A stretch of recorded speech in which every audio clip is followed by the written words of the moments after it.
ਹੱਸ ਕੇ ਜੀਵਾਂਗੇ ਨਾਲੇ ਦੱਸ ਕੇ ਜੀਵਾਂਗੇ, ਸਾਰਿਆਂ ਗਮਾਂ ਨੂੰ ਹੁਣ ਭੁੱਲ ਕੇ ਜੀਵਾਂਗੇ। ਛੋਟੀ ਜਿਹੀ ਜ਼ਿੰਦਗੀ ਨੂੰ ਖੁੱਲ ਕੇ ਜੀਵਾਂਗੇ, ਸਾਰਿਆਂ ਗਮਾਂ ਨੂੰ ਹੁਣ ਭੁੱਲ ਕੇ ਜੀਵਾਂਗੇ।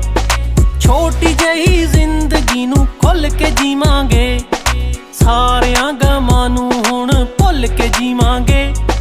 ਛੋਟੀ ਜਿਹੀ ਜ਼ਿੰਦਗੀ ਨੂੰ ਖੁੱਲ ਕੇ ਜੀਵਾਂਗੇ, ਸਾਰਿਆਂ ਗਮਾਂ ਨੂੰ ਹੁਣ ਭੁੱਲ ਕੇ ਜੀਵਾਂਗੇ। ਛੋਟੀ ਜਿਹੀ ਜ਼ਿੰਦਗੀ ਨੂੰ ਖੁੱਲ ਕੇ ਜੀਵਾਂਗੇ। ਨਾ ਡਰ ਕੇ ਜੀਣਾ ਏ ਨਾ ਮਰ ਕੇ ਜੀਣਾ ਏ, ਨਾ ਡਰ ਕੇ ਜੀਣਾ ਏ ਨਾ ਮਰ ਕੇ ਜੀਣਾ ਏ। ਬੇਫਿਕਰੀ ਦੇ ਪੱਲੜੇ 'ਚ ਤੁਲ ਕੇ ਜੀਵਾਂਗੇ, ਛੋਟੀ ਜਿਹੀ ਜ਼ਿੰਦਗੀ ਨੂੰ ਖੁੱਲ ਕੇ ਜੀਵਾਂਗੇ। ਸਾਰਿਆਂ ਗਮਾਂ ਨੂੰ ਹੁਣ ਭੁੱਲ